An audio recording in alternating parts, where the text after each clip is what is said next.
rassemblés pour l'approcher, celui dont la renommée se répandait dans toute la Galilée.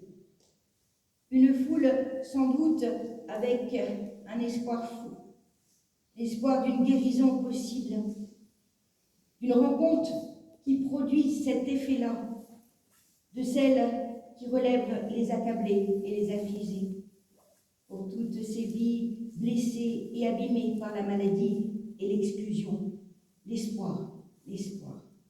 N'oublions pas, en ce temps-là, être atteint d'une maladie avait souvent, très souvent pour conséquence, d'être mis hors du groupe, au banc de la société, hors jeu. Alors ils sont là, au plus près de Jésus pour recevoir. Ils viennent pour prendre part, pour prendre leur part au miracle de guérison. Jusqu'à tard, le soir, ils tentent leur chance, car ils n'ont plus rien à perdre. Il est là, le thaumaturge, dont la renommée s'est répandue dans toute la Galilée. Il est là, à leur portée. Des signes, des miracles, au sortir même de la synagogue. Il a enseigné à la synagogue. Et maintenant, il apporte à cette parole, à cet enseignement, le geste qui en découle. Le geste qui soigne les âmes et qui soigne parfois peut-être les corps. Un sourire, une main qui caresse, un regard de bienveillance qui apaise. Jésus, à son tour, s'est approché.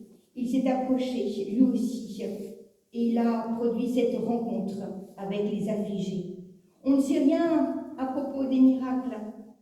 Il ne nous appartient pas de les décliner, mais ils sont d'abord et avant tout l'expression de l'attention à l'autre. Ils sont d'abord et avant tout l'expression de la compassion pour l'autre. Ils sont d'abord et avant tout une attitude qui jusqu'à présent n'avait pas lieu d'être, puisque la maladie était mise à l'écart, puisque les malades étaient mis de côté, hors du banc de la société. Et Jésus se laisse approcher. Frères et sœurs, n'est-il pas vrai que dans les temps de grande détresse, hier comme aujourd'hui, on ne sait pas toujours à quel saint se vouer? Les idoles ne sont jamais très loin de nos propres détresses. Elles ne sont pas très loin non plus quand il s'agit de regarder en face ce qui nous afflige. D'ailleurs, n'est pas très loin cette attitude qui est justement d'y mêler Dieu dans cette affaire. Celui que l'on va convoquer, celui qui nous met en situation de détresse, c'est sa faute à lui. Alors, à notre tour, de lui faire un procès, à notre tour, de le mettre en accusation quand le silence, face à l'impensable, face à l'inexplicable, se fait pesant, quand le silence se fait à ce point oppressant. Alors, d'entendre cette plainte, cette complainte. Ma plainte, c'est ma révolte, dira Job. Alors, si je ne sais pas où le trouver, j'exposerai mon droit devant lui. Nous l'avons entendu, ce passage de Job. Ma plainte est une révolte. Ma main étouffe mon gémissement. Si je savais où le trouver, si je pouvais accéder au lieu où il est installé, j'exposerai alors mon droit devant lui. Frères et sœurs, de faire, si vous le voulez bien, un arrêt sur image avec le livre de Job. Alors ce matin, j'ai choisi un autre passage que celui qui nous était indiqué. Malgré tout, c'est à peu près, non pas le même, mais quelque chose qui résonne autrement. Et d'y déceler justement à travers le livre de Job, d'une certaine façon comme un écho des attentes de la foule dans cette quête de guérison, dans cette pêche au miracle, cette foule qui s'est approchée de Jésus.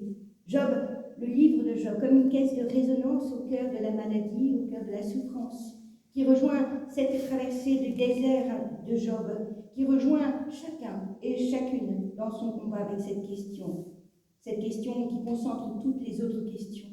Pourquoi? Pourquoi Dieu le permet-il? Et pourquoi moi? Et pourquoi ceux que j'aime sont-ils atteints? Job, dans son dialogue avec ses amis, va agiter toutes ces questions. Ils vont essayer de donner des réponses de celles qui sont difficiles d'ailleurs à trouver, car face à la souffrance, y a-t-il des réponses possibles et des réponses justes, adaptées? Et pourtant, ce questionnement qu'ils font ensemble est essentiel, car ensemble, ils interrogent l'existence, Et ensemble, ils interrogent la foi. Et ensemble, ils sont ballottés à tout vent. Car face à la maladie, face à la souffrance et face à la mort, avons-nous seulement des réponses à apporter? Alors, ils chercheront des explications. Si tu subis cela, c'est que tu es coupable. C'est que tu n'as pas bien agi dans ta jeunesse. C'est que tu as commis des méfaits. Et puis, finalement, la souffrance, eh bien, c'est peut-être quelque chose qui permet d'accéder à un salut possible. Allez savoir. Dans le livre de Job, il n'est pas question de miracle, mais d'un combat, d'un véritable combat intérieur que lui-même va livrer à travers cette expérience de l'épaisseur, de l'obscurité parfois spirituelle et existentielle qui nous touche. Alors il va engager la lutte avec Dieu. Il va lutter contre ce silence. Ainsi dit-il, même si j'appelle et qu'il me réponde, je ne crois pas qu'il ait écouté ma voix. Je ne crois pas qu'il m'ait entendu. Réquisitoire. Ma plainte est une révolte. Au milieu de sa détresse, Job a choisi de lutter. Il n'a pas voulu entendre les phrases toutes faites, les phrases ou les conseils bien ordonnés. Il n'a pas voulu non plus de la pieuserie, parce que sa douleur, elle est là. C'est lui qui l'a subie. Sa douleur lui appartient, car aucune douleur ne peut être habitée par aucun autre que soi-même. Alors, il a choisi au bavardage des raisonneurs, il a choisi de faire face, il a choisi de faire prévaloir son droit. Son droit, celui de questionner, celui de lutter avec l'indicible, avec l'inatteignable, avec l'Éternel lui-même. Où qu'il soit, où qu'il se cache, c'est à lui qu'il s'adresse. Cette lutte, chers amis, nous renvoie peut-être à une autre lutte. Rappelez-vous, un autre combat, celui de Jacob avec l'ange. Et celui à venir, qui concentre toutes les luttes humaines, le cri de la croix, « Abba, Abba, Seigneur, pourquoi m'as-tu abandonné ?» Voilà, frères et sœurs, pour nous, ce matin, deux textes âpres, deux textes difficiles, deux textes qu'il nous faut scruter, deux textes qu'il nous faut accueillir. Nous avons ces deux textes côte à côte, et il ne s'agit pas de les faire se coïncider, sinon d'essayer de les comprendre, comme nous le pouvons les uns et les autres. Comprendre qu'il faut des nuits et des jours de lutte et de combat pour ne pas renoncer tout à fait, des nuits et des jours pour ne pas capituler, des nuits et des jours pour ne pas faire de la religion un opium, des nuits et des jours pour ne pas faire de notre foi un placebo, pour ne pas non plus s'adonner à l'incrédulité, ni d'ailleurs en jouer. D'autres l'ont fait, mais pas celui que nous avons ce matin. C'est l'occasion, peut-être pour nous, alors j'ai essayé de le retrouver dans ma bibliothèque, mais je crois que je l'ai laissé à Bordeaux, l'occasion pour nous de relire le petit traité des reliques qu'avait écrit Jean Calvin, qui traite précisément de la chose avec beaucoup d'humour et de perspicacité, quand on ne sait plus à quel saint se vouer. Et la réforme, frères et sœurs, de nous avoir épargnés de tomber dans les méandres des incantations inutiles et abondantes. Alors d'imaginer ensemble à notre tour cette foule habitée par tous ces pourquoi de Job, quand ils espèrent tant et tant pour sortir du désespoir. La belle-mère de Simon n'a-t-elle pas été guérie? Alors de tenter à leur tour leur chance. Les maux et les démons abondent. Ne méritent-ils pas eux aussi d'être guéris? Ne méritent-ils pas eux aussi d'être accueillis par Jésus? Tout eût été plus simple. En vérité, tout eût été plus simple si l'évangile était empli de tous ces miracles.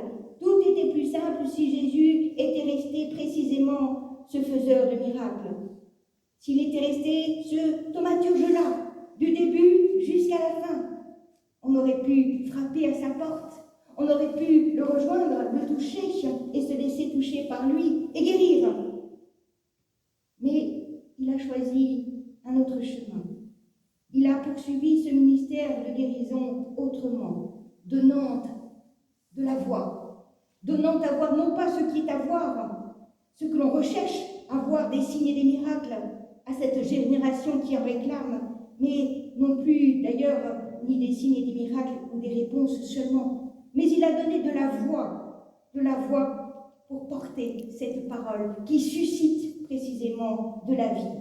Alors que tous le cherchent, il est écrit qu'il s'est éloigné dans le désert pour prier. Il aurait pu rester là, au matin, les attendre et poursuivre. Non, il s'est éloigné dans le désert pour prier. Il ne sera pas ce faiseur de miracles, de ces miracles qui fascinent, de ceux que nous admirons, de ceux qui font perdre le sens, le bon sens, de ceux qui font perdre la tête. Ce n'est pas pour rien qu'il est écrit au verset 38 « Je proclame le message, car c'est pour cela que je suis sorti. C'est pour cela que je poursuis ma route. » Il a enseigné à la synagogue. Il reprend la route pour proclamer une parole, cette parole de vie, de celle qui accompagne la vie de notre départ à notre arrivée, de celle qui accompagne la vie dans les jours joyeux comme dans les jours difficiles, de celle qui accompagne la vie quand nous devons lutter et même quand nous ne luttons pas. Une parole pour tous, pour s'appuyer, oui, pour se laisser accompagner, mais aussi pour se soutenir les uns les autres, pour s'encourager dans le cours de notre quotidien, quand la vie, et nous le savons bien, n'est pas un long fleuve tranquille. Proclamer la parole, cette même parole qui traverse les siècles et les millénaires pour n'être pas sans boussole, nous, pour n'être pas sans boussole, une parole qui donne sens à tous les gestes, ces gestes qui découlent de la parole, car sans la parole, ce ne sont que des gestes. Frères et sœurs, cet évangile sur lequel nous nous appuyons, sur lequel nous avons choisi de nous appuyer, eh bien, comme l'écrit le pasteur Hervé Stucker, si vous avez lu ce matin, Parole pour tous, il dit, le début du ministère de Jésus est comme une première brise du printemps, chauffée par le soleil. Elle anime la terre, endurcit la terre entière, redécouvre le miracle de la vie. Comme le soleil ce matin, après ces quelques jours de pluie, ça fait du bien de voir le temple ainsi éclairé. Le miracle, frères et sœurs, le voici. Il enseigne, il partage, il guérit, il touche, il accueille, il reçoit, il suscite l'espérance, pas l'espoir, l'espérance. Il bouscule les interdits, que dis-je? Il les fait éclater, il se laisse approcher par ceux que l'on n'approche pas. Il n'est ni questionnement et il n'est ni réponse, mais il éveille au combat intérieur. Il est don, gratuité, don inconditionnel. Ce n'est pas nous qui déterminons le don, c'est lui qui l'a déterminé. Finalement, frères et sœurs, il n'y a pas de grande différence, que ce soit au temps de Job comme au temps d'aujourd'hui. Face à l'épreuve, et nous l'imaginons grande un peu partout à travers le monde, il y aura, vous le savez bien, beaucoup de bavardages, il y aura des silences taiseux, de fausses explications, de fausses informations, des tentatives légitimes d'explication quand même.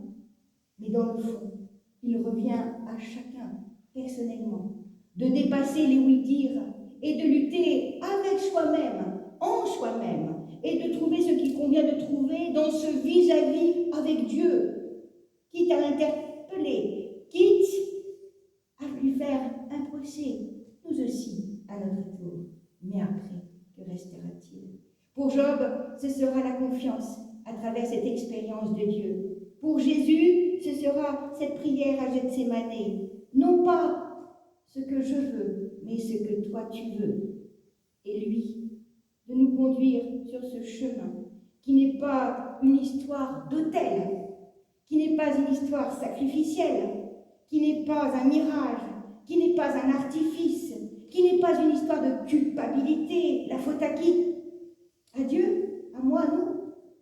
L'épreuve existentielle nous entraîne sur des chemins intérieurs où il est aussi question de doute, où il est question de combat, mais il est aussi question du don de cette parole unique, du don de cette rencontre unique, du don de la prière, du don de cette présence, quand nous ouvrons la porte plutôt que de le laisser sur le seuil.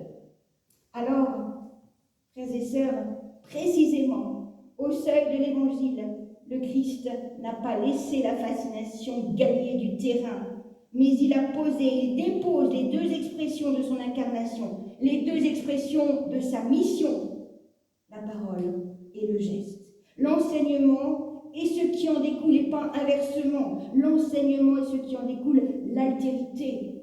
Alors, nous le disons aujourd'hui avec ce mot-là, l'altérité, mais nous le disons aussi avec le mot fraternité, avec le mot compassion, la compassion qui suscite la fraternité. Celui que nous avons choisi de suivre, c'est lui, le Christ, et pas un autre, c'est lui le Christ. Et c'est lui qui nous invite à accueillir ce miracle du don, prêcher l'évangile auprès de ceux qui sont malades, prendre la main simplement, accompagné d'un regard. Vivre l'altérité, cela passe bien évidemment par une lutte avec nous-mêmes, par une lutte avec Dieu, comme Job, comme chacun et chacune d'entre nous dans ce désert que l'on appelle l'épreuve. Pour ce faire, sans doute pour ce faire, nous avons à apprendre, je ne sais pas si c'est le terme juste, à résister à la tentation de s'éloigner de Dieu. Nous avons à apprendre à résister à la tentation de le mettre à la périphérie de nos vies quand cela nous arrange. Nous avons à résister à la tentation de l'exclusion. Nous avons à résister à la tentation des préjugés. Celui-ci, oui, mais pas celui-là. Nous avons à résister à la tentation de la médisance. Au nom de quoi? Au nom de Jésus-Christ. Au nom de quoi? Au nom d'une éthique de la bienveillance. De cette bienveillance tellement nécessaire aujourd'hui. Frères et sœurs, nous sommes dans une période désorientée, sans aucun doute, où nous attendons le miracle de ce fameux vaccin à 100% pour faire face à la catastrophe qui s'installe peu à peu. Et pris au sens étymologique du mot, la catastrophe, c'est un tournant, c'est un changement de cap. Nous serons, nous aussi, appelés, sans aucun doute, à prendre un virage, un changement de cap. Alors je vous invite à lire ce qui va être édité prochainement dans le livre de Boris Cyrulnik, Les âmes et les saisons, des âmes et des saisons, et c'est à ce propos qu'il en parle, de ce changement de cap. Comment on s'y prépare? Sommes-nous prêts à l'affronter? Et ça vaut pour l'Église, ça vaut pour aujourd'hui, ça vaut pour nous tous. Comment l'Église est-elle prête à préparer, à s'organiser, à vivre ce changement et ce virage qui de toute façon nous atteint tous? Ce virage, s'il y en a un, c'est à nous de l'entreprendre. Ce virage, c'est à nous de l'anticiper tant que faire se peut et de le faire avec ce que nous avons, de ce que nous connaissons, de ce que nous partageons, cette bienveillance qui est tout simplement le cœur des Écritures, le cœur de l'Évangile. L'origine en est l'Évangile de Jésus-Christ et d'une parole qui l'accompagne. C'est cela dont il s'agit. Ce matin-là, il s'en est allé dans des airs pour prier. Il les a accueillis tout au long de la nuit. Il les a reçus. Et puis, il est parti car il fallait annoncer cette nouvelle invraisemblable, cette audace d'une parole sans détour et sans contour, d'une parole où il est possible d'interpeller Dieu, où il est possible de lui demander des explications et où il est possible de lui faire confiance. Car plutôt que des miracles, plutôt qu'un gourou qui manipulerait, choisir celui qui guide nos pas, celui qui illumine nos chemins, par autre chose que par des interdits, des dictats, mais par ce qui est tout simplement de l'ordre de l'écoute, de l'ordre de l'intériorité, de l'ordre de notre humanité, au meilleur qu'il soit possible. Alors, comme Job, prendre patience et faire confiance, et comme à travers Jésus-Christ, simplement avancer. Avancer non pas pour avancer, avancer pour résister, avancer pour rester digne,